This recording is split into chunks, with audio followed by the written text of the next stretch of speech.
لا ما عاد يرعبني ظلم يهددني لا شيء أخسره لا مهما يطول الدرب فالحق مع. Bismillahirrahmanirrahim. Assalamualaikum warahmatullahi wabarakatuh. Waalaikumsalam warahmatullahi wabarakatuh.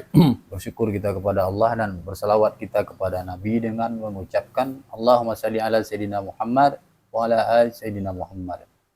Alhamdulillah berjumpa lagi kita dalam acara talk show bersama Ustadz Sarifuddin Caniago selaku Ketua Kifah Sidimpuan. Assalamualaikum Ustadz. Waalaikumsalam warahmatullahi wabarakatuh. Nah, untuk topik kita kali ini adalah mewujudkan perisai umat. Pemirsa Kifah Channel yang dirahmati Allah, hingga saat ini sudah ribuan kaum muslim di Gaza, Palestina dibantai secara keji oleh Yahudi Zionis. Di media sosial berseliweran foto-foto beserta video ribuan korban berjatuhan, termasuk anak-anak dan bayi yang amat sangat menyayat hati. Menyaksikan pembantaian keji atas umat Islam ini, untuk kesekian kalinya para pemimpin dunia kembali bungkam, dan demikian pula para penguasa muslim.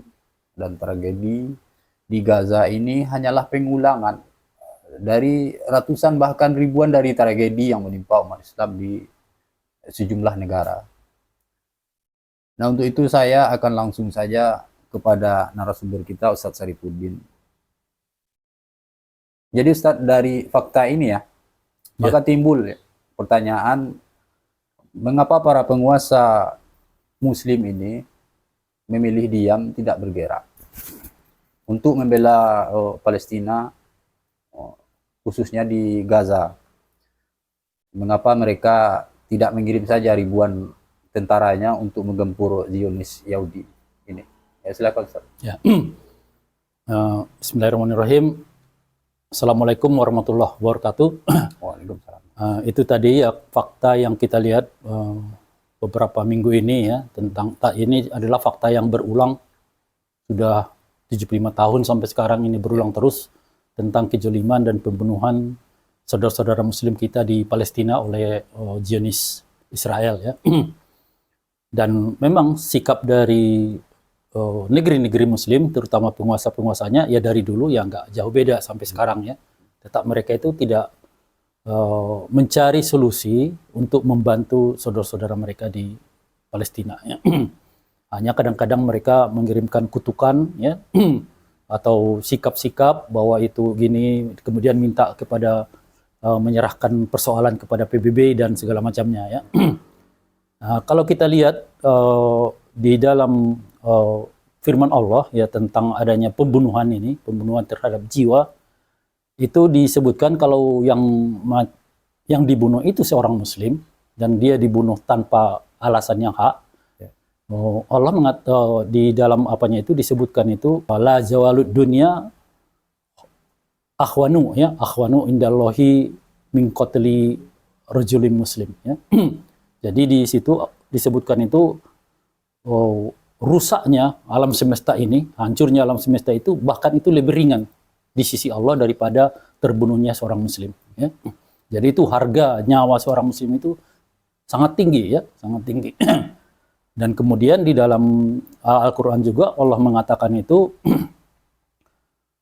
wa inistansurukum ya. Jadi jika ada mereka itu yang kaum muslim yang dijolimi itu, dan mereka tidak sanggup lagi untuk membela diri mereka, dan kemudian mereka meminta pertolongan kepada kalian, wa ini stansurukum gitu. Allah mengatakan di situ kalau sudah ada begitu, tidak ada sikap lagi selain fa'alaikum nusra ya, maka wajib bagi kalian untuk menolong. Jadi itu adalah perintah Allah ya. Jadi perintah Allah itu. Jadi kalau ada kaum muslim itu mereka sudah tidak bisa untuk membela diri mereka, mempertahankan, melindungi diri mereka, maka kewajiban bagi seluruh kaum muslim untuk menolong mereka. Itu yang apanya ya. Jadi dari sini dia harus memang sikap kaum muslim itu harus dia menolong ya dengan berbagai cara ya, berbagai cara. Dan kemudian cara itu sebenarnya sudah dicontohkan oleh Rasulullah ya, itu ya. Dan itu kemudian itu yang penyebabnya itu ketika kita meninggalkan metode Rasulullah. Ya. Kita tahu sekarang ini dia kita itu kaum Muslim itu dia kita banyak ya, kita banyak. Makanya ada di dalam hadis itu ketika Rasulullah mengatakan nanti suatu saat hampir saja nyaris gitu kan, nyaris kalian itu bagaikan hidangan di atas meja ya, yang kemudian itu diperebutkan oleh orang-orang lapar gitu kan. Kemudian sahabat mengapakan bertanya, apakah waktu itu kami itu sedikit ya Rasulullah gitu kan. Nah, Rasulullah mengatakan bal ya, bal antum yauma izin kasir ya. Di saat itu nanti kalian itu banyak sekali ya. Nah, kita lihat saja saat ini kita jumlah kita udah kaum muslim itu udah hampir 1,9 miliar ya, 9 miliar. Ya. Banding 1,8 gitu ya. Bandingkanlah dengan jumlah Yahudi ya di negara Israel itu mereka cuma 9 juta. 9 juta. Nah, 9 juta. Jadi dia ada 1 banding 200 itu kan. 1 banding 200 ya. Jadi 200 muslim itu bandingannya cuma 1 orang Yahudi. Jadi dari sini kita tidak bisa menekan atau untuk kemudian memerangi kaum Yahudi itu untuk berhenti ya membunuh saudara-saudara kita kaum muslim. Tapi kemudian ada beberapa hal yang saya lihat ada 3 hal yang utama ya. Yang pertama itu adalah ketika Barat berhasil mereka itu meruntuhkan daulah pemersatu umat Islam dulu ya, daulah Islamiyah Utsmani ya yang berpusat di Turki, dan kemudian Barat memecah negeri-negeri itu, negeri daulah itu menjadi bagian-bagian kecil, dan kepada masyarakat di situ, warga dari negara-negara kecil itu ditanamkanlah rasa asyobiyah kebangsaan ya, nasionalisme ya. Jadi di situ muncullah perasaan mereka bahwa ya kami hanya mengurusi bangsa kami. Nah, itu kan, itu nasionalisme itu. Kami mengurusi bangsa kami. Sehingga bangsa lain yang di luar mereka itu tidak jadi urusan mereka, ya. Itu yang pertama, ya. Sehingga muncullah negara-negara yang kecil-kecil ya di negara-negara itu yang dia basis pembentukan negara itu nation state ya, negara kebangsaan. Ya, negara kebangsaan. Padahal sebenarnya kebangsaan itu adalah kebangsaan yang dibuat direkayasa oleh penjajah. Seperti kita lah umpamanya. Kita kan sini kita mengatakan kita bangsa Indonesia ya. Apa yang mengikat kita sebagai bangsa Indonesia ya? Nah, umpamanya kalau kita lihat dari sisi budaya, dari sisi bahasa kita berbeda-beda ya. Dari Sabang sampai Merauke berbeda-beda, sisi budaya, sisi agama beda-beda kita. Umpamanya kita lihatlah saudara-saudara kita di Riau itu dengan di Malaysia itu nggak ada bedanya itu. Dari bahasa mereka, budaya mereka, mereka orang Melayu mereka itu sama. Tapi mereka menganggap bahwa mereka itu beda bangsa itu. Berbeda bangsa mereka. Apa yang membedakan mereka ya? Jadi yang membuat kita mengatakan kita berbangsa Indonesia itu adalah karena dibuat oleh penjajah Belanda. Kita ini adalah berbangsa Indonesia karena sama-sama dijajah Belanda. Nah, jadi itu sebenarnya ikatan kebangsaan kita itu ya. Sehingga kita kemudian orang Riau itu, Melayu itu, dia lebih merasa bersaudara dengan orang Papua yang sudah jauh berbeda dengannya daripada orang di Malaysia itu yang sangat dari postur tubuh, dari apa semua sama dengan mereka ya. Jadi itu makanya dia nasionalisme atau kebangsaan itu adalah sesuatu yang ditanamkan oleh Barat ke negeri-negeri kaum Muslim ya. Dan itu malah itu sekarang itu negeri-negeri kaum muslim itu mempertahankannya.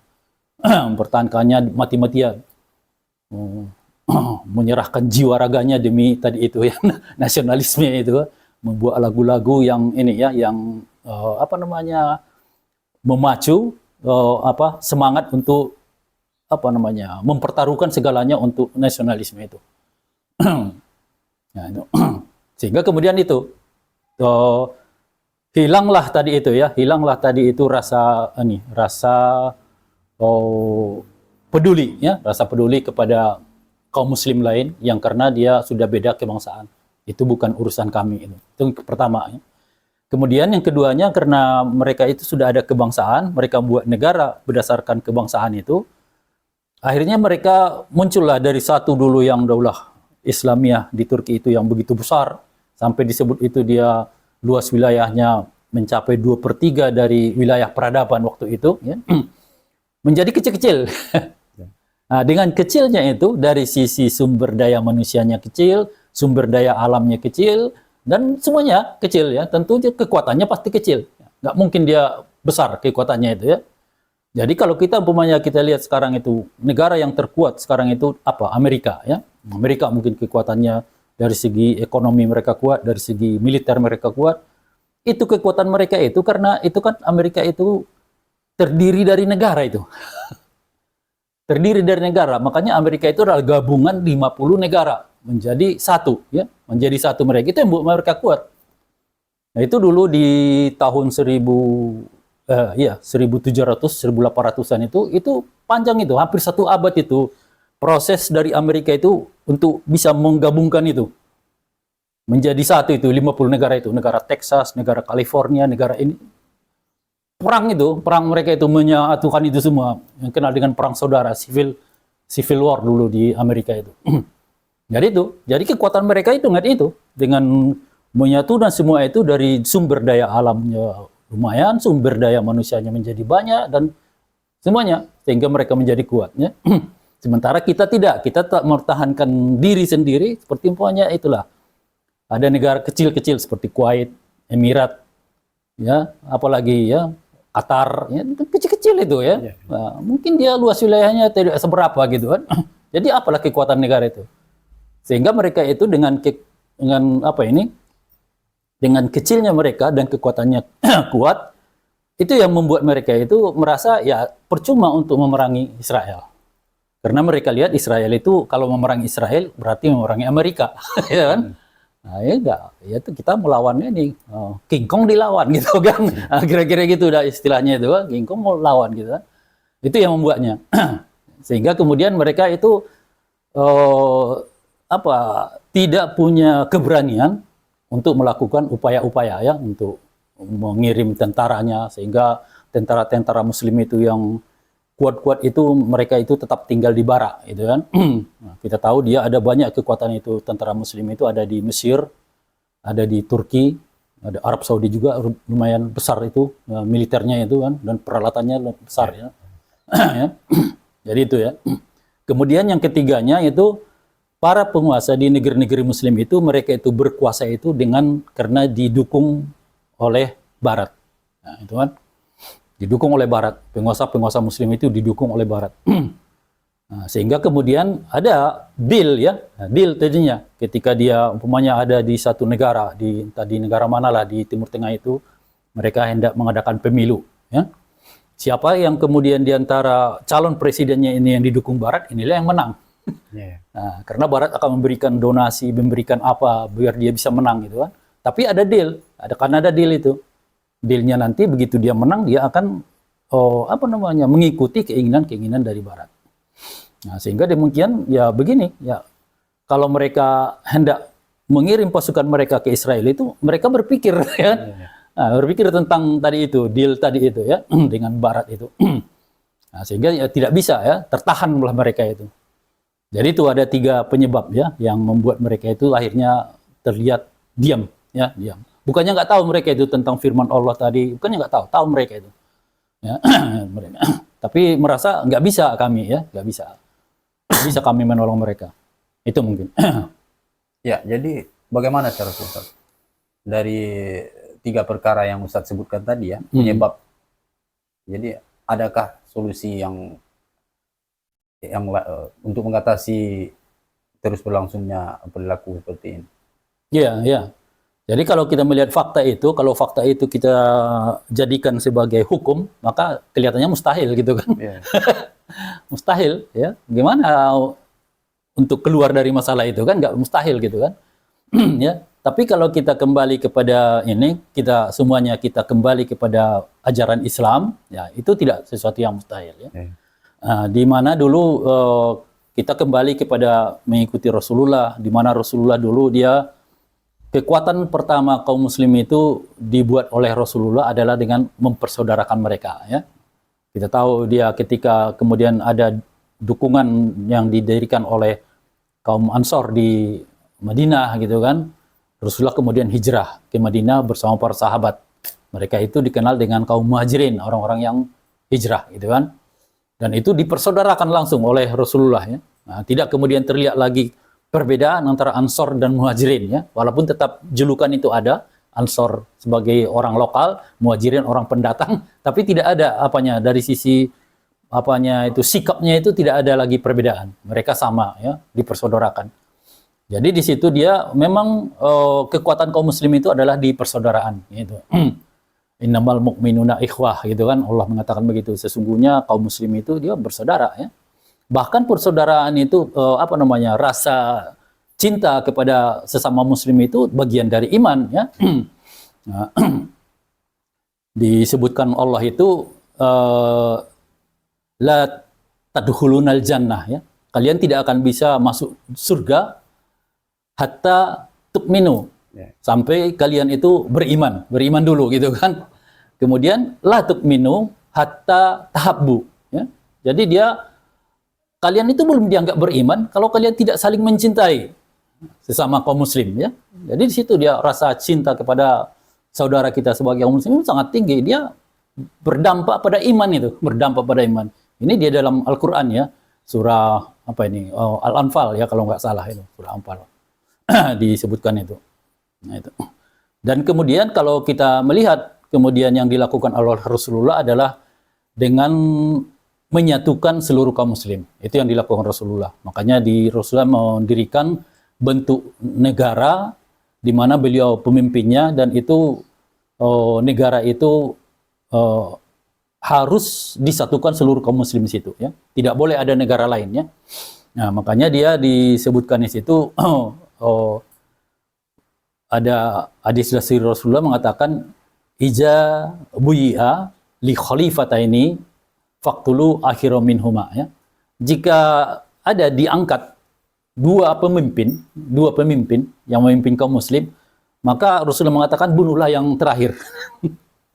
Jadi perintahnya tidak cuman jangan ikut yang terakhir ya. Bunuh. Tidak boleh orang yang tidak boleh orang yang punya pemikiran dia bisa menjadi pemimpin kedua kaum muslim itu hidup ya, tidak boleh. Dia harus dibunuh ya, dia harus dibunuh. Karena itu akan buruk bagi kaum muslim ya. Itu keburukannya itu. Dan Ali bin Abi Thalib radhiyallahu anhu juga mengatakan jikapun ada dua pemimpin, mereka itu dua-duanya baik gitu kan. Ya. Pasti itu salah satunya akan merasa lebih baik dari yang lain.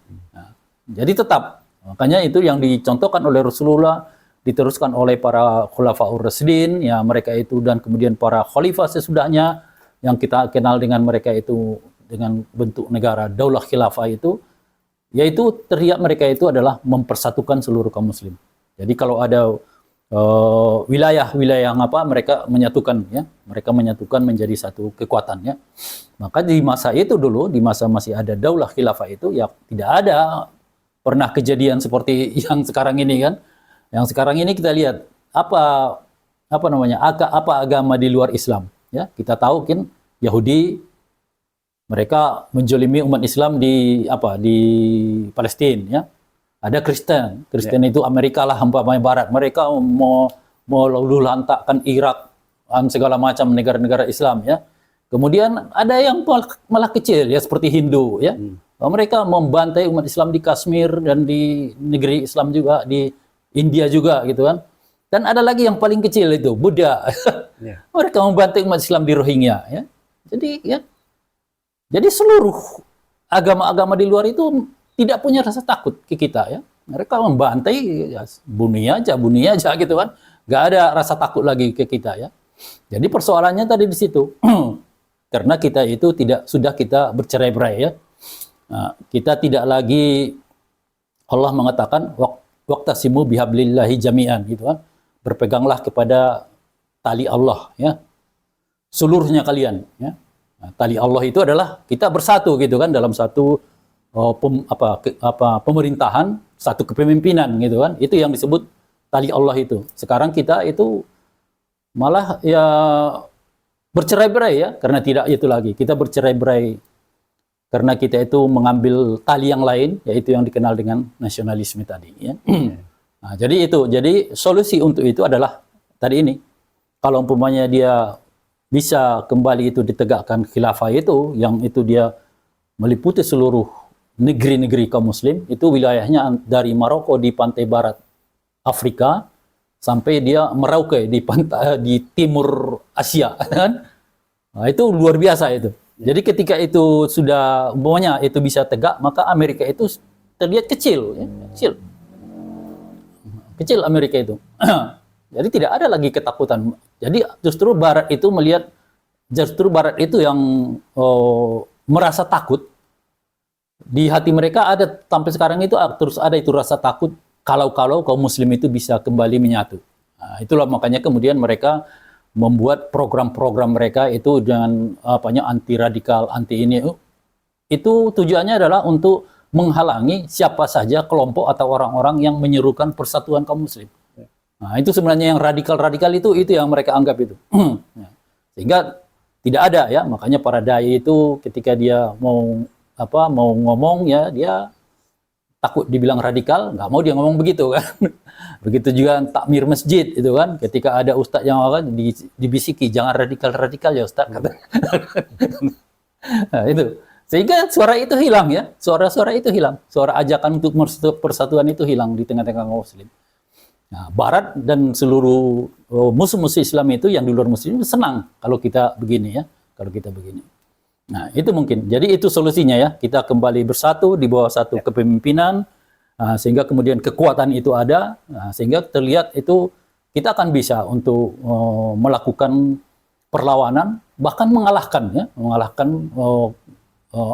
kekuatan musuhnya.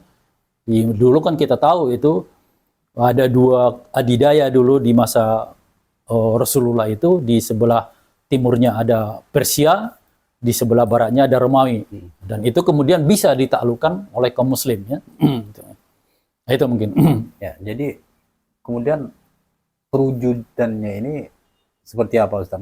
Mengingat faktanya tadi negeri-negerinya kaum muslim ini ya menerapkan nasionalisme gitu ya. Gimana Ustaz? Iya, dia. Jadi itu ya. Jadi sebenarnya kalau dalam kan maksudnya gitu, apakah mungkin gitu kan? Nah, mungkin itu yang mau ditanya kan? Apakah mungkin itu bisa kita tegakkan kembali gitu kan? Itu mungkin yang ditanya dengan melihat fakta-fakta tadi kan. Jadi pertama mungkin kita melihat dulu dari sisi dalilnya kan, dalil apakah itu mungkin. Kita tahu bahwa di dalam satu satu hadis Rasulullah menyampaikan periode kepemimpinan kaum muslim ya. Ternyata ada 5 periode kepemimpinan kaum muslim sampai akhir zaman nanti ya. Pertama periode itu periode yang di situ adalah nubuah ya. Periode itu di masa itu pemimpin dari kaum muslim itu Rasulullah sendiri ya. Baru kemudian keduanya itu adalah di masa Khulafaur Rasyidin ya. Khulafaur Rasyidin ya. Nah, itu yang kita kenal dengan 4 khalifah tadi ya. Siapa? Abu Bakar, Umar, Utsman, Ali ya. Baru keempatnya itu dia disebut situ kepemimpinan Mulkan Adon, kepemimpinan yang menggigit ya, menggigit. Dia tidak mau melepaskan kekuasaannya itu, menggigit dia. Digigitnya itu kan. Jadi kalau orang itu kan kalau dia mempertahankan sesuatu yang paling terakhir itu kan digigitnya itu, digigit. Kalau sudah tangannya nggak bisa digigit. Jadi mati-matian dia mempertahankan. Itulah Mulkan Adon itu. Jadi dia Mulkan Adon itu ciri-ciri khas. Itu para penguasa itu, walaupun mereka tetap dikenal sebagai masa itu khalifah, mereka itu ketika si khalifah itu meninggal dunia, maka penggantinya dikasihnya kepada anak, keponakan ininya ya. Nah, ini yang disebut mereka tidak mau melepaskan kekuasaan ya. Itu yang disebut dengan Mulkan Adon. Baru kemudian itu habis, yaitulah ya khilafah Abbasiyah, Umayyah, Abbasiyah, Utsmani, itu masuk itu Mulkan Adon. Baru berakhir itu disebut Rasulullah itu Mulkan Jabarian ya. Nah, Mulkan Jabarian itu penguasa yang diktator. Penguasa itu memaksakan kehendaknya ya, tidak peduli dengan keinginan rakyat ya. Nah, itu yang sekarang kita alami sekarang ini ya. Kita tidak mau BBM naik, ya mereka menaikkan aja tanpa peduli gitu. Kita tidak mau BPJS itu ada ya, ingin kesehatan itu dijamin negara murah. Mereka bikin BPJS, minta uang kita untuk merawat kita gitu kan. Nah, itu yang macam itu. Dan itu dia mulkan jabarian. Dan Rasulullah mengatakan di akhir dari 4 ini, di akhirnya kelimanya Rasulullah mengatakan summa takunu khilafah ala minhajin nubuwah. Nanti aja sesudah selesai masa mulkan jabarian itu, masa berikutnya adalah tegaknya kembali khilafah yang mengikuti metode Rasulullah. Jadi kalau kita melihat di situ, apakah dia mungkin tegak atau tidak? Ya pasti tegak. Karena yang mengkhabarkan itu Rasulullah, yang tidak mungkin dia dari lisannya ada kalimat-kalimatnya tidak benar gitu kan. Pasti tegak ya. Persoalannya adalah apakah kita ingin mewujudkannya ya. Nah, sama seperti umpamanya dulu di masa Rasulullah itu masih kekuasaannya di Madinah itu kan, kecil sekali itu kota ya. Nah, di situ ada sahabat yang bertanya itu, siapa nanti yang duluan kita taklukkan Rasulullah ya. Kalau memang itu mereka yakin, kalau memang Rasulullah mengatakan itu Rasulullah menjawab nanti yang duluan takluk Konstantin gitu kan. Jadi mereka terus yakin mereka itu bakal takluk. Nah, sehingga mereka dengan yakinnya mereka takluk itu mereka berupaya bagaimana cara untuk sampai ke Konstantinopel itu ya. Nah, bahkan itu jauh ya, sampai kemudian dia memakan waktu sampai ratusan tahun itu baru sampai mereka menaklukkan itu. Tapi nggak berhenti mereka, tak ada itu rasa mereka itu mengatakan tak mungkin lah itu kan tak ada itu. Tapi kalau kita sekarang itu di tengah-tengah kaum muslim banyak ya yang meragukan, yang mengatakan itu tak mungkin gitu kan, padahal itu udah keluar dari lisan mulia dari Rasulullah, lisan yang terjaga oleh wahyu kan, dan ini kan. Nah, itu dia. Dan itu yang pertama. Jadi kalau soal mungkin tak mungkinnya itu adalah mungkin ya, pasti mungkin dan pasti akan tegak. Nah, persoalan keduanya itu sekarang tinggal masalahnya itu maukah kita gitu kan? Maukah kita atau tidak mau? Itu sebenarnya. Jadi bukan lagi soal tidak mungkin atau mungkin. Misalnya mau atau tidak mau. Itu yang apanya. Jadi di sini dia maunya itu adalah maukah kita meninggalkan tadi itu ikatan nasionalisme kita itu. Ya. Kan itu kan. Selama itu tetap kita pertahankan, maka itu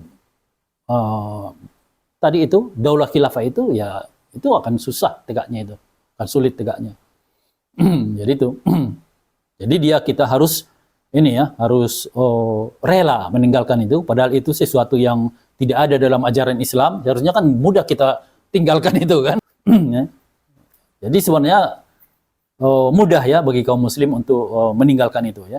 Jadi itulah makanya di sini dia persoalannya bukan dia mau tidak mau, bukan dia mungkin tidak mungkin, adalah mau tidak mau. Dan bagaimana cara untuk ke situ itu sudah dicontohkan oleh Rasulullah ya.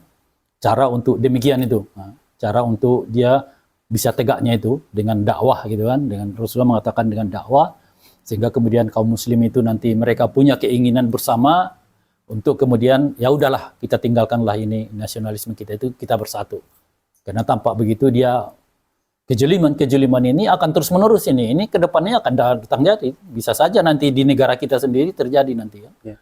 Dengan kejeliman itu. Karena permasalahannya itu dia musuh-musuh Islam nggak takut lagi sama kita kan.